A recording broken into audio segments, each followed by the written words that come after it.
Bombay. Man, I was talking to somebody recently, and they said, what do pretty girls do? And I was like, what do you mean, what do pretty girls do? And then I had to go ahead and explain to them like this. I had to just let them know a little bit of extra information, you know what I'm saying? To help them understand what I mean by Pretty girls make money. you know what I mean? Check it out. I accept credit cards, text cash, all of it adds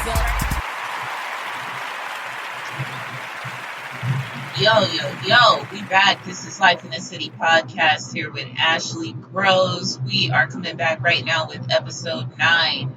It's been a couple of weeks since I chimed in with everybody, but we're getting back to it now. And this is going to be an amazing podcast interview with a very close friend of mine.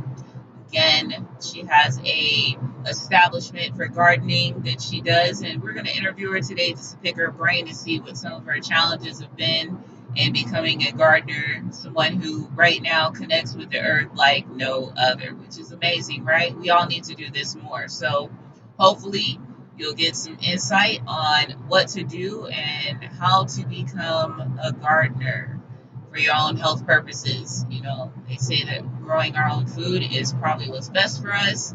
They tell us to eat organic, which, you know, sometimes we go to the grocery store and we shop for organic products. It's not always the most organic food product in the building. So in order to trust the food, it's better for you to do it on your own.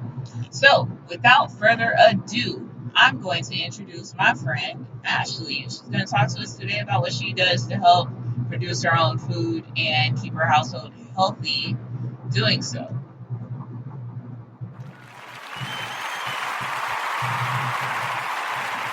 All right, Life in the City podcast with City Life and Ashley. Ashley, welcome to the show. Thank you so much for allowing me this opportunity to pick your brain and interview you for our audience.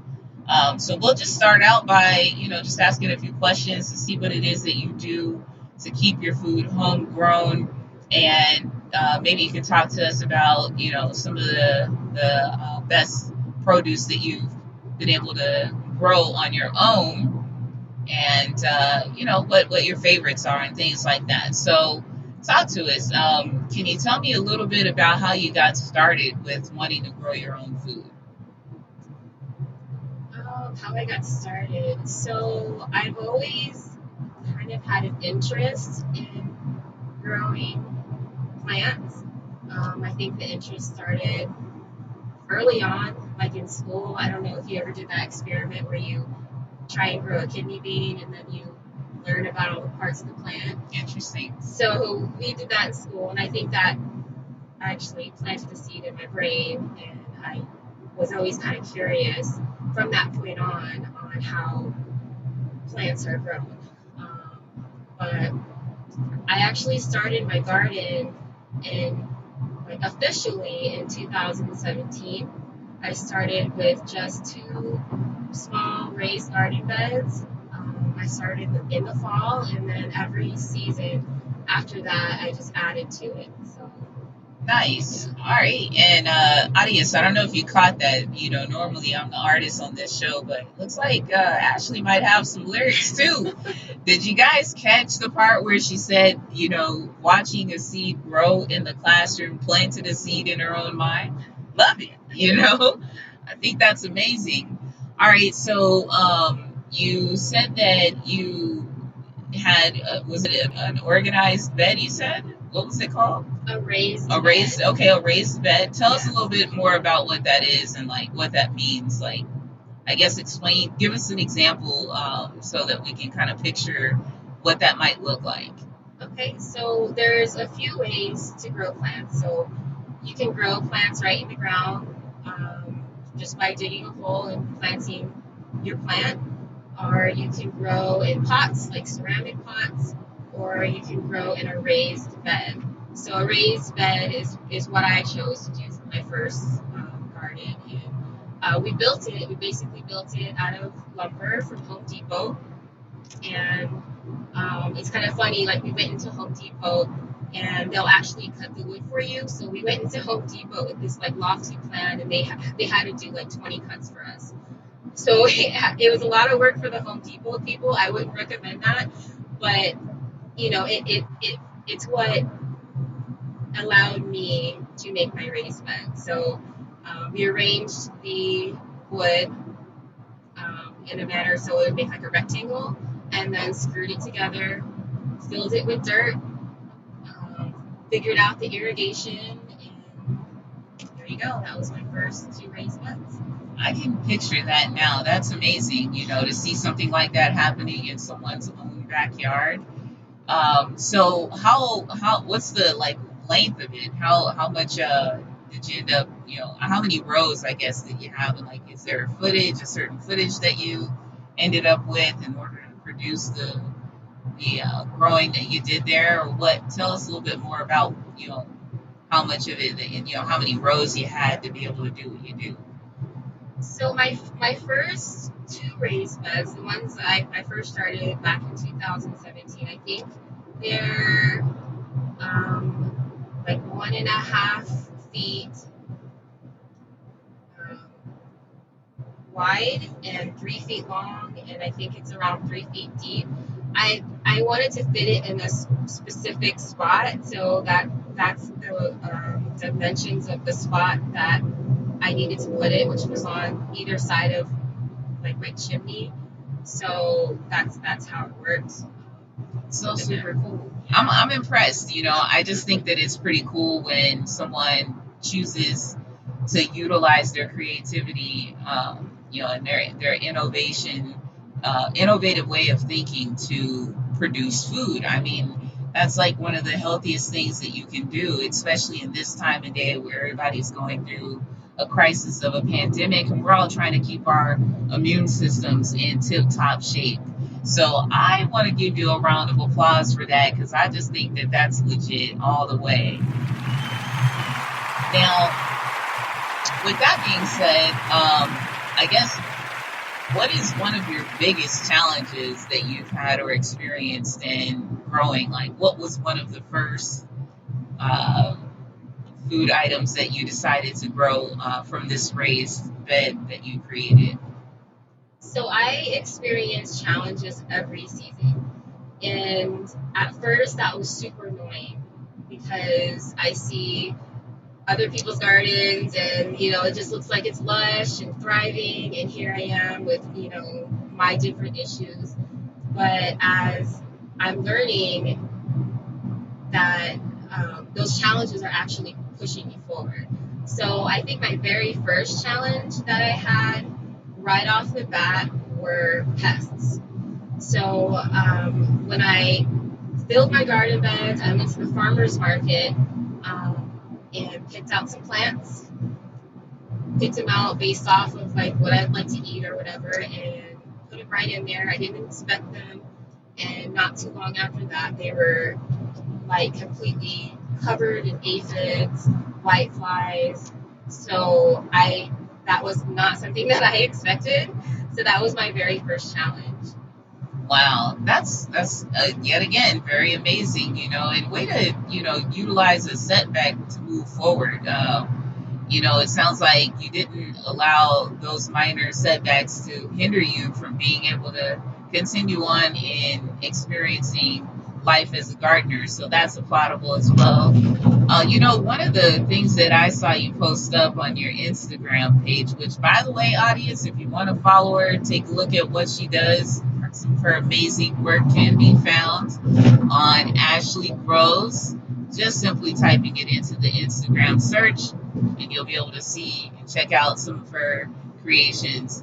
One of the things I saw, though, that impressed me, was jaw-dropping, was the sunflower seeds. Talk to us about that. I was just so super impressed about the whole process of what you did there to get those sunflower seeds that I didn't know what to do. I was just like, this is the first time I've ever seen this.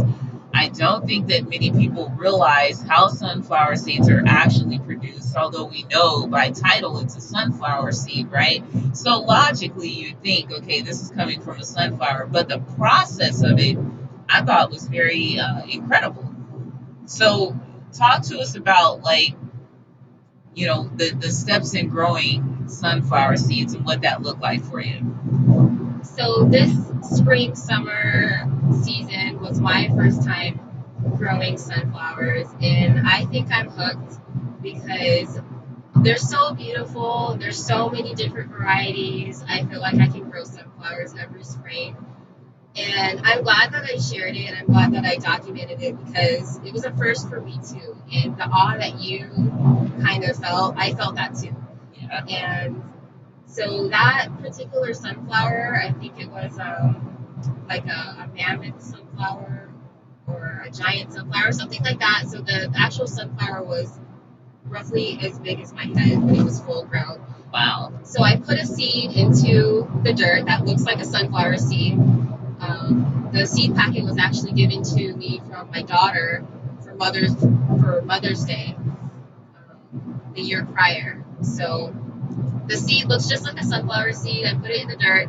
I think it took maybe 55 days to grow to, I would say it was probably about 6 feet tall because I had to bend down. I had to like bend it over to snap pictures of it. So it took about, I would say, 40 to 55 days to grow that height. And then it bloomed. So before it blooms, you see all the yellow petals kind of like huddled in a bunch. And then over the course of, I would say, maybe a week, it opens up and it's just like gorgeous for, I don't know, maybe another week. And you see a bunch of bees pollinating. Like, bees loved that sunflower. They were just crawling all over it. And then on the inside of the sunflower, you see all the little I think they're called pistons, where the pollen is. And the bees are pollinating it. And then once it's all pollinated, then the yellow flower petals actually die off. And the plant doesn't die, but it kind of just like loses its petals. And then I left it in the ground.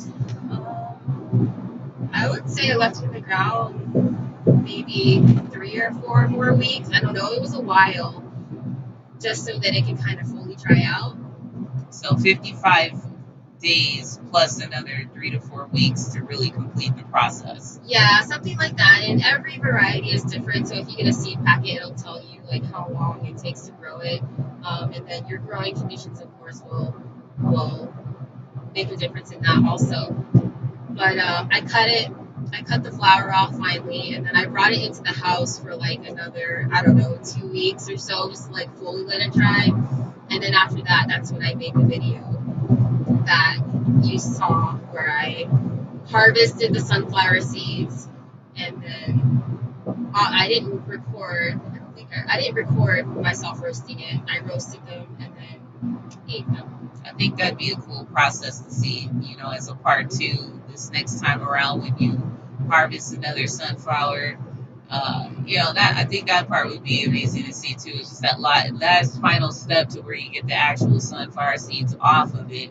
Because when I saw them being peeled from the sunflower, I just thought that was impressive. And I also think that it's interesting that you said the sunflower wasn't completely dead. The petals fell off, but this is a living sunflower still at this point until you decided to have it dry out to get the seeds. Right. So after the petals dried off, then it was producing the seeds.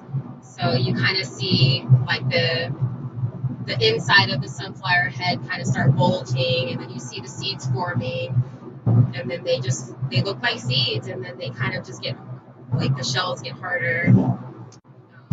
Yeah, it's pretty cool. So you see that, audience? All those sunflower seeds that y'all be dropping out your mouth at the baseball games, the basketball games, and they all up in the stadium, all over the floors, This is the process for those sunflower seeds, as long as it's taking you to kill a whole bag, just imagine how long it took to harvest those seeds. It kind of gives you a new level of appreciation for a bag of sunflower seeds, especially considering that one single bag probably took multiple heads of sunflowers to be able to harvest those seeds. So if you don't have any gratitude for those bags of sunflower seeds that you're spitting out all over the place, this will be a good reason for you to have that gratitude. This is awesome. So the sunflower is one of them. Is there like, okay, how many different foods have you harvested so far in your journey?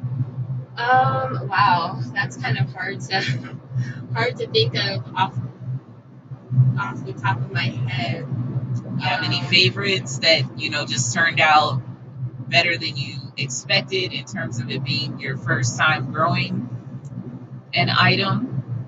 I definitely have ones that were easier to grow and ones that were more difficult to grow, and I've continue to have difficulty with. So I think one of my favorites to grow in the summertime has been cucumbers, because I love cucumbers and they're easy to grow actually, and they're, in my experience, they're really prolific. Like, I get a lot of harvest out of them. In the winter time, I love to grow lettuces because they're easy to grow, and I love salads. My kids love to eat them. My kids love, like, it's easy to encourage my kids to go out there and pick a lettuce leaf and eat it, and we have fun doing that. So those are my two favorites. That's pretty cool. I think the one thing that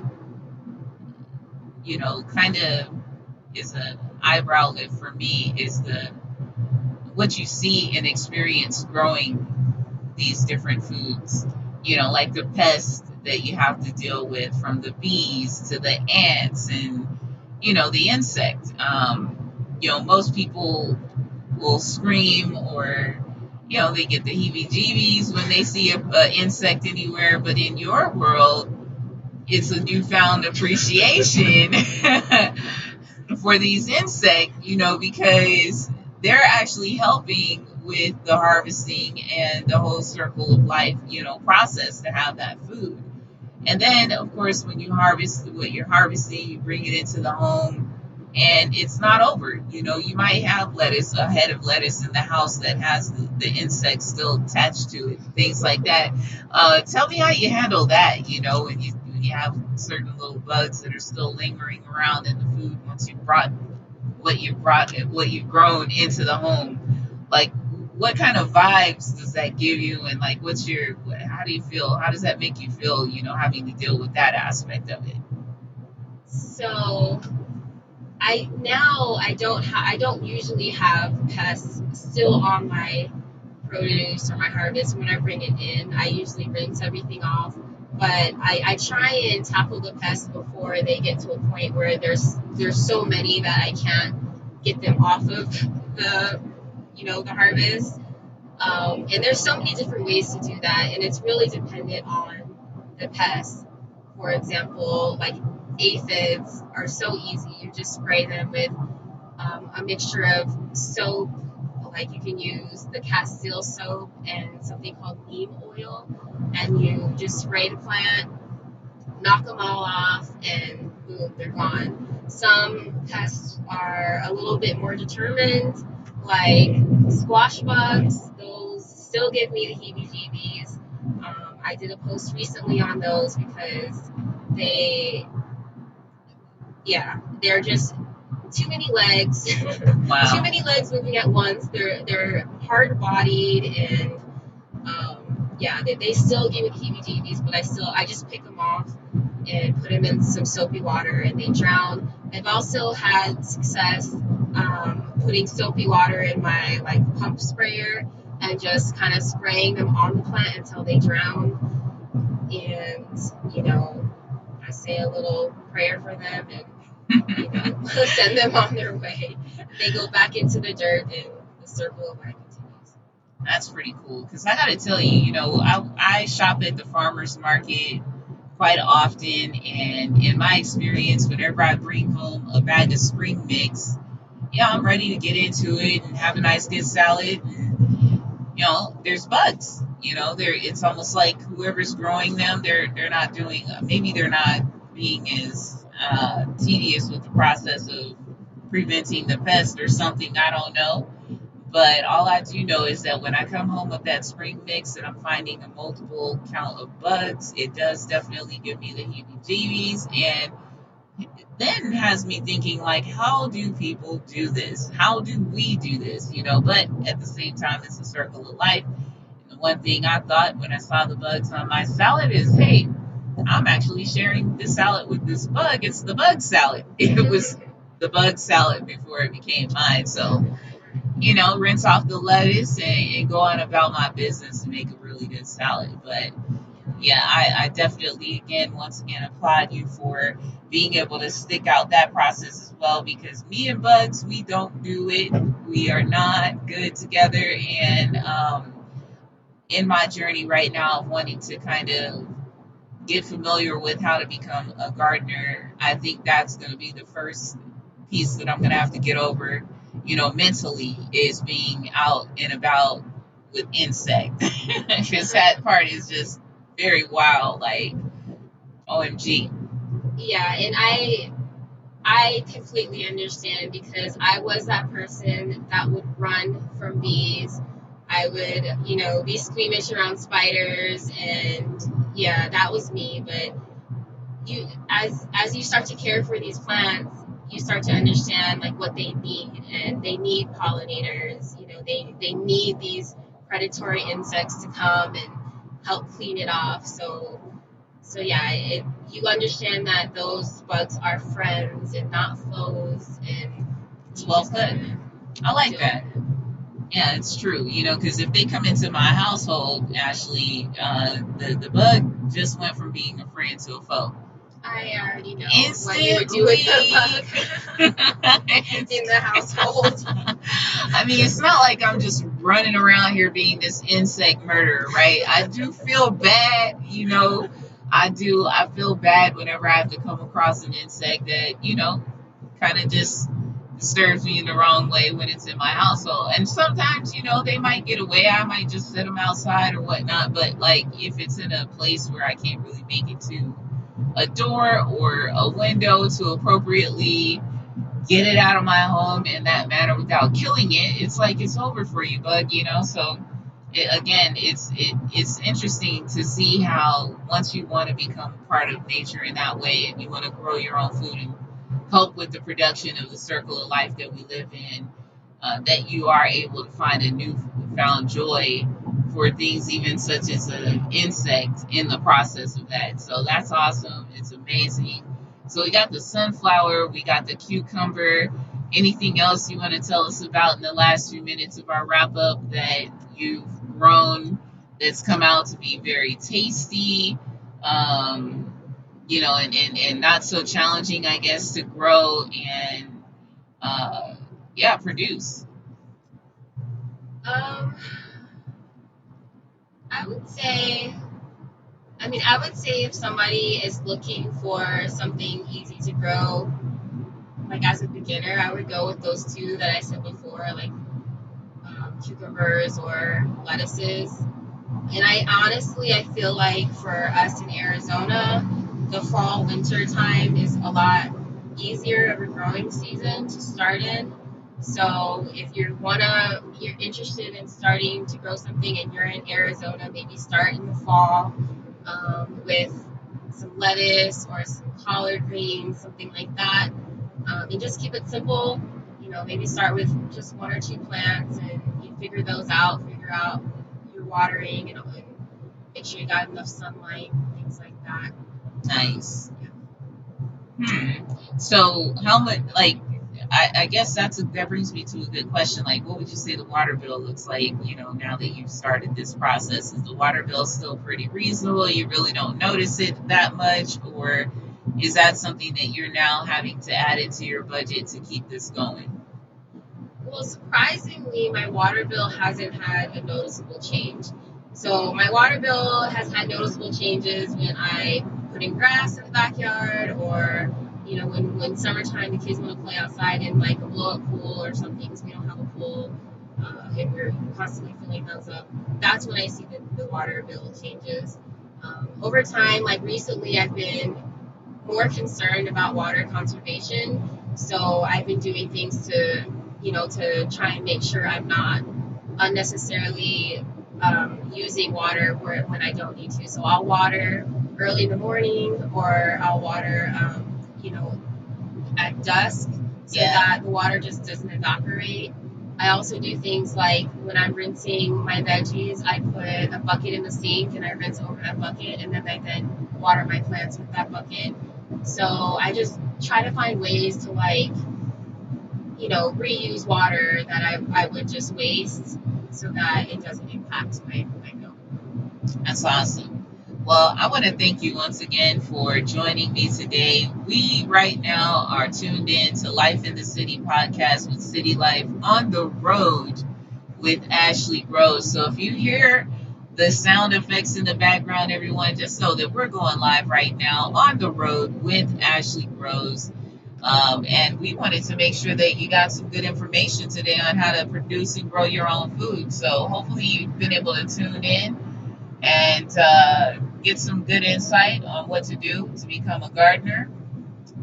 Just one last quote here that we have to share with you is, if you want to do this, look deep into nature, and then you will understand everything better. That's a quote coming directly from Ashley right now here on No. Life in the City podcast. Where did this come from? That's actually a quote from Albert Einstein. Albert Einstein. There we go. You can't go wrong there, right? So you can't steal his book. No, right. So I guess I should have not said it in that way, because it's definitely not something that she wrote herself. So correction on that. We definitely got to give shouts to Albert Einstein, one of the greatest genius to ever do it, with all types of information, right?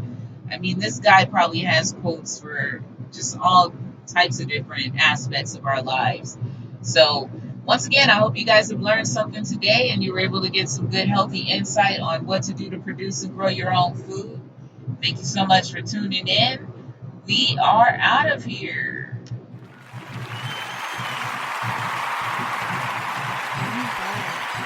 I was talking to somebody recently, and they said, what do pretty girls do? Get cash. And I was like, what you mean, what do pretty girls do? Get money. And then I had to go ahead and explain to them like this. Pretty girls. I had to just let them know a little bit of extra information, you know what I'm saying? To help them understand what I mean by, Pretty girls. Money. you know what I mean? Check it out. I accept credit cards, text cash, all of it adds up. Be sure to check out the website, www.citylifemusic.com, for your merchandise, your bundle package for t-shirts, music, and we also got some backpacks and some cute purses that'll be coming out for you as well. There will be a bundle package with the mask for COVID-19 crisis that we're experiencing. You'll be able to get your mask, your t-shirt, and your CDs right there. If you're not familiar with CDs, this is going to be another digital way for you to listen to the music on a hard copy. And you keep it as a collector's item, because you just never know what it might do for you later on. Thank you once again for tuning in. Love, peace, light, and blessings to all.